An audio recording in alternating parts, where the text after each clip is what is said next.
Here are 36 things I love about Stray. Warning, spoilers ahead. I love the subtle appearance of the Zurks right at the start of the game, hinting at the pure frustration that will come your way soon. I love that you can meow. I mean, imagine a game where you play as a cat and you couldn't even meow. What would be the point? I love the quiet curiosity of the cat and B12 when they first meet, underscored by the amazing drone of the background music.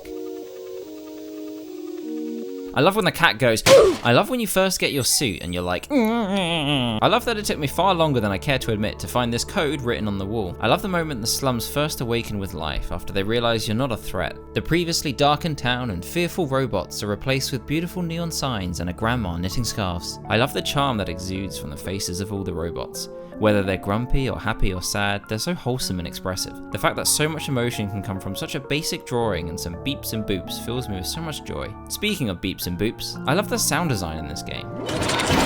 From the noise of walking along vents and the creaking of beams to the creative voices of the robots and your adorable friend B12. I love B12. This little dude is a perfect companion. He doesn't get in the way of any gameplay, nor does he pest you every 5 seconds. He just provides a way for you to learn how to play the game and interact with the world, whilst also being an important and charming character within the story. I love that you can throw a 3-pointer. Kobe! I love that you can watch TV.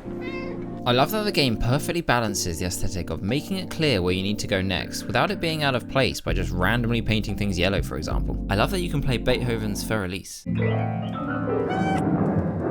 I love the Back to the Future reference with Seamus and Doc looking an awful lot like Marty and, Doc. I love how vibrant and beautiful the world looks, which is made even more so from the perspective of our ginger feline friend who can climb and weave through so much of the environment. Despite the post-apocalyptic setting, the world oozes charm and beauty that doesn't fill me with the same dread that other dystopian cyberpunk games do. I love that you can get your head stuck in a paper bag. I love the name Neko Corporation. Neko meaning cat in Japanese. Shot in the dark here, but I assume that was intentional. I love that you can destroy these poor robots' friendly board game with the incredible indifference that only a cat would show. I love that the robot language isn't just random gibberish, but an actually decipherable set of symbols. I love that the clocks have 16 hours instead of 12, but nobody knows why. Some suggest it's because of the use of the hexadecimal system, while some people say it's because of different circadian rhythms of the humans since everyone lives underground. I love that you can play pool.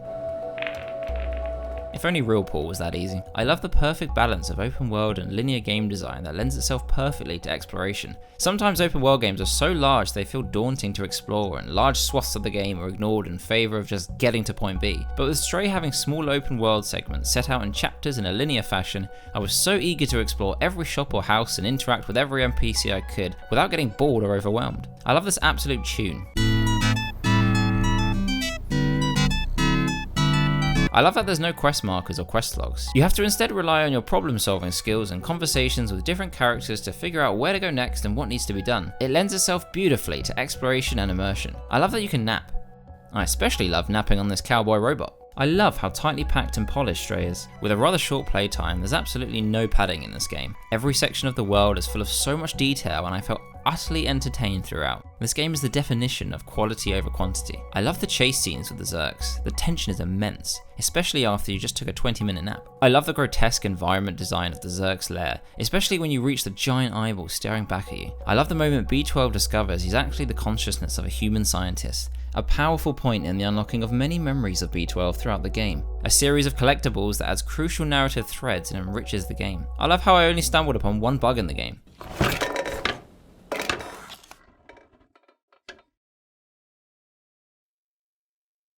I love the Daft Punk reference. I love, or I suppose hate, saying goodbye to B12 after opening the roof. Just look at them, I can't handle it, damn it. But I love the light that begins to pour into the city, brightening up the world in which I just spent the entire playthrough in the dark, bathing the characters I now call friends. I love the final shot of the game with the cat finally going home, and just before the screen cuts to black, the monitors on the left flicker on, indicating the possibility that B12 finally connected to the network. I love riding in a bucket. Thank you so much for watching, everyone. If you enjoyed this video, please consider subscribing. Otherwise, have a fantastic day.